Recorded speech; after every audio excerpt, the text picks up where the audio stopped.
Mega DSC అక్రమాలపైన మంత్రి నారా లోకేష్ రాజీనామా చేయాలంటూ నగిరి నియోజకవర్గంలో మాజీ మంత్రి ఆర్కే రోజా ఆధ్వర్యంలో నిరసన ర్యాలీ చేపట్టారు. ప్రస్తుతం పుత్తూరు పట్టణంలో ఇప్పుడు అంబేద్కర్ విగ్రహం ముందుకు చేరుకున్నటువంటి నిరసన ర్యాలీకి సంబంధించి మాజీ మంత్రి ఆర్కే రోజా మనతో మాట్లాడడానికి సిద్ధంగా ఉన్నారు. మేడం, ఓవరాల్గా ఆంధ్రప్రదేశ్ రాష్ట్ర వ్యాప్తంగా నిన్ననే పెద్ద ఎత్తున హోరెత్తింది. ఈరోజు పుత్తూరు పట్టణంలో ఈ యొక్క మెగా డిఎస్సి నిరసన ర్యాలీ హోరెత్తుతోంది. ఏ విధంగా చూడాలంటారు? ఈ రాష్ట్రంలో కూటమి ప్రభుత్వం అధికారంలోకి వచ్చినాక ఇచ్చిన మొదటి ఉద్యోగ నోటిఫికేషన్ డిఎస్సి నోటిఫికేషన్. 16,000 పోస్టులకి ఎంత పేపర్ లీకేజ్లు, ఆ తర్వాత 420 ఫేక్ సర్టిఫికెట్లు, ఆ తర్వాత ఏ విధంగా డబ్బులకి అమ్మేశారనేది ఆడియోలు వీడియోలు లీక్ అవటం మనం అందరం కూడా చూసాం. అలాగే ఈ క్వశ్చన్ పేపర్ తయారు చేసే నవీన్ అనే ఎస్సీఆర్టీ సభ్యుడు ఫస్ట్ ర్యాంక్ వచ్చింది. సో అక్కడే మీకు పేపర్ లీకేజ్ అయిందనేది అందరికీ అర్థమైంది. పేపర్ లీకేజ్ కాకపోతే ఫస్ట్ ర్యాంక్ వచ్చిన నవీన్కి ఎందుకు ఉద్యోగం ఇవ్వలేదు, రెండో ర్యాంక్ నుంచి ఎందుకు ఇచ్చారనేది వాళ్ళు చెప్పాలి. రెండోది, ఏదైతే ఈ స్పోర్ట్స్ కోటాలో ఉద్యోగాలు అన్నారో, గతంలో మీరు చూస్తే ఎప్పుడు కూడా స్పోర్ట్స్ కోటాలో ఎగ్జామ్ పెట్టి ఆ ఎగ్జామ్ ద్వారా సర్టిఫికేట్లు వెరిఫై చేసే ఉద్యోగాలు ఇస్తారు. కానీ వీళ్ళు డిఎస్సి నోటిఫికేషన్ ఇచ్చాక ఒక దొంగ జీవో 47/4 జీవోలు తీసుకొచ్చి వాళ్ళు ఈ డిఎస్సి పోస్ట్ అని అమ్ముకునేదానికి, దాని ద్వారా డబ్బులు దోచుకోవడానికి ఏ విధంగా ఈ జీవోల్ని వాడారో అందరూ గమనించారు. ఎందుకంటే వాళ్ళు రిక్రూట్మెంట్ చేసిన వెంటనే ఈరోజు ఆ జీవోల్ని క్యాన్సిల్ చేసి యథాతథంగా రాబోయే జాబ్స్ ఏమున్నా కూడా రాత పరీక్ష ద్వారానే జరగాలి అని పెట్టారు. అంటే దీంట్లో ఎంత స్కామ్ జరిగిందో ఈ రాష్ట్ర ప్రజలందరికీ ఇప్పటికే అర్థమైంది. జగన్ గారు సాక్ష్యాధారాలతో కూడా చూపించడం జరిగింది ప్రెస్ మీట్లో. దానికి మంత్రి లోకేష్ ఇంతవరకు ఆన్సర్ చెప్పడు. ఎప్పుడు చూసినా తొడగొట్టడం, దమ్ముంటే రా అంటారు. మేము దమ్ముంది, రా విచారిద్దాము, దాని మీద డిస్కస్ చేద్దామంటే రాడు. ఆఖరికి డిఎస్సి ఎగ్జామ్స్ రాసిన ఆడపిల్లలు సవాల్ చేశారు, రండి ఈ డిఎస్సిలో చాలా దారుణాలు జరిగాయి, పేపర్ లీకేజ్ నుంచి ఏ విధంగా డబ్బులకి పోస్టులు అమ్మటానికి ఫేక్ సర్టిఫికేట్లని, మరి స్పోర్ట్స్ సర్టిఫికేట్లని ఎలా రిలీజ్ చేశారో చెప్పడానికి మేము సిద్ధంగా ఉన్నామంటే లోకేష్ ఎక్కడికో పారిపోయాడు. ఎక్కడైనా ఒక మినిస్టర్ కానీ ఒక సీఎం కానీ ముఖ్యమైన అఫీషియల్ రాష్ట్రం వదిలి వెళితే ఒక నోటిఫికేషన్ ఇవ్వాలి, వీళ్ళు రాష్ట్రంలో లేరు, పలానా ఊరికి వెళ్ళారనేది ఖచ్చితంగా చెప్పాల్సిన, ప్రకటన చేయాల్సిన అవసరం ఉంది. కానీ ఈ 2 ఏళ్లలో ప్రభుత్వ డబ్బులు, ప్రజలు ఇచ్చిన పన్నుల డబ్బుని వృధా చేస్తూ ఫారిన్ ట్రిప్పులు వేస్తున్నారు తప్ప లోకేష్ ఎక్కడికి వెళ్తున్నాడో ఎవరికి తెలియట్లా. ఆంధ్రప్రదేశ్లో దోచుకోవడం, ఫారిన్లో వెళ్ళి దాచుకోవడం అనేది ఇక్కడ బాగా కనిపిస్తుంది.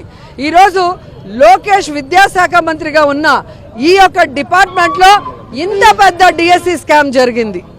ఇంత పెద్ద సాక్ష్యాధారాలతో ఆడియో టేపులు, వీడియో టేపులతో బయటకు వచ్చింది.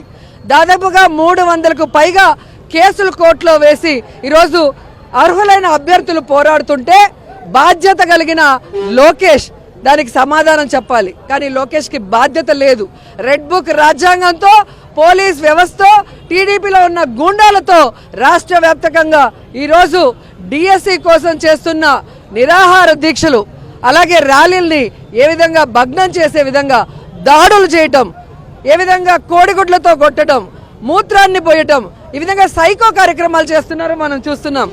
లోకేష్కి సూటిగా ప్రశ్నిస్తున్నా, డిఎస్సిలో పేపర్ లీకేజ్ కాకపోతే సిబిఐ విచారణకి సిద్ధం కండి.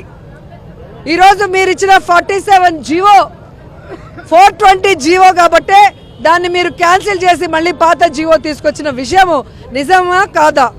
నిజం కాకుంటే సిబిఐ విచారణకి మీరు రెడీగా ఉండండి.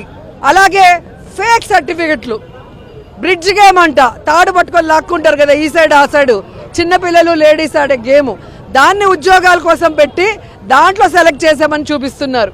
అలాగే మీరు చూస్తే పేకాట, అలాగే క్యారమ్ బోర్డు. నేనేమంటున్నానంటే ఈరోజు డిఎస్సి పోస్టులు అనేవి తెలుగు, అలాగే సైన్సు, సోషలు, ఇలా అనేక సబ్జెక్టులని పిల్లలకి చెప్పాల్సిన బాధ్యత ఉంది. భవిష్యత్ తరాల బాటల్ని స్ట్రాంగ్గా వేయాల్సిన ఉపాధ్యాయులు ఈ విధంగా ఎగ్జామ్స్ లేకుండా దొంగ సర్టిఫికెట్లతో డబ్బులు ఇచ్చి ఉద్యోగాలు కొనుక్కుంటే రేపు పిల్లల భవిష్యత్తు ఏమవ్వాలి? వాళ్ళకి ఏ విధంగా చదువు వస్తుంది అనేది నేను ప్రశ్నిస్తున్నా. కాబట్టి ఈరోజు లోకేష్ డబ్బులు ఇచ్చుకొని ఆంధ్రప్రదేశ్ రైజింగ్ స్టార్ అని చెప్పి యాడ్లు ఇచ్చుకోవడం కాదు.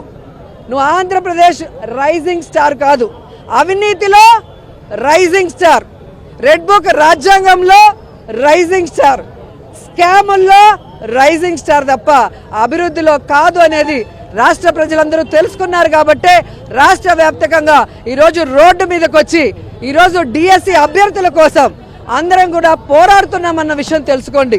ఈరోజు మీరు చేసిన ఈ తప్పుని సరిదిద్దుకొని వెంటనే అర్హులైన వాళ్ళకి ఉద్యోగాలు ఇస్తే సరే, లేదా సిబిఐ విచారణకి వెంటనే ఆదేశించాలని కూడా కోరుకుంటున్నా. ఎందుకంటే మీ అందరూ గమనించాల్సిన విషయం, రాజశేఖర రెడ్డి గారు ముఖ్యమంత్రిగా ఉన్నప్పుడు జగన్ గారి మీద అప్పుడున్న తెలుగుదేశం పార్టీ వాళ్ళు ఏ విధంగా నిందలు వేశారో మీ అందరికీ తెలుసు. కానీ రాజశేఖర రెడ్డి గారు తొనకలేదు, బెనకలేదు. నా బిడ్డ తప్పు చేసుంటే ఉరిశిక్ష తీయండి అని చెప్పి సిబిఐ ఎంక్వైరీ వేసి క్లీన్ చిట్ జగనన్నకు వచ్చింది అంటే జగనన్న ఎంత మంచివాడో, ఎంత నిజాయితీ పరుడో ఆ రోజు తెలిసింది. ఈరోజు నీ కొడుకు నిజాయితీ పరుడని నీకు నమ్మకం ఉంటే సిబిఐ విచారణ వేయండి, దాంట్లో క్లీన్ చిట్ వస్తే రాష్ట్రం అంతా హర్షిస్తుంది. లేదు, తప్పు జరిగితే మీ కొడుకుని లోపల పెడుతుంది. కాబట్టి ఆ సిబిఐ విచారణ జరిగేంత వరకు మంత్రి లోకేష్ రాజీనామా చేయాలి. అలాగే డిఎస్సి విద్యార్థులే కాకుండా ఈ రాష్ట్రంలో 10,000కు పైగా ఫీజు రియంబర్స్మెంట్, 10,000 కోట్లకు పైగా బకాయిలు ఉన్నాయి. అవి వెంటనే చెల్లించి పేద విద్యార్థులకి నాణ్యమైన విద్యని అందించమని కోరుకుంటున్నాం. అలాగే నిరుద్యోగులకి ప్రతి నెల 3,000 ఖచ్చితంగా ఇవ్వాలి. ఈ 2.5 సంవత్సరాల్లో ఇవ్వనిది కూడా కలిపి ఇవ్వాలని కూడా డిమాండ్ చేస్తూ ఈరోజు కేంద్ర మంత్రి నీట్ పేపర్ లీక్ అయితే మళ్ళీ ఎగ్జామ్ పెట్టారు, దాంట్లో కొంతమందిని అరెస్ట్ కూడా చేశారు.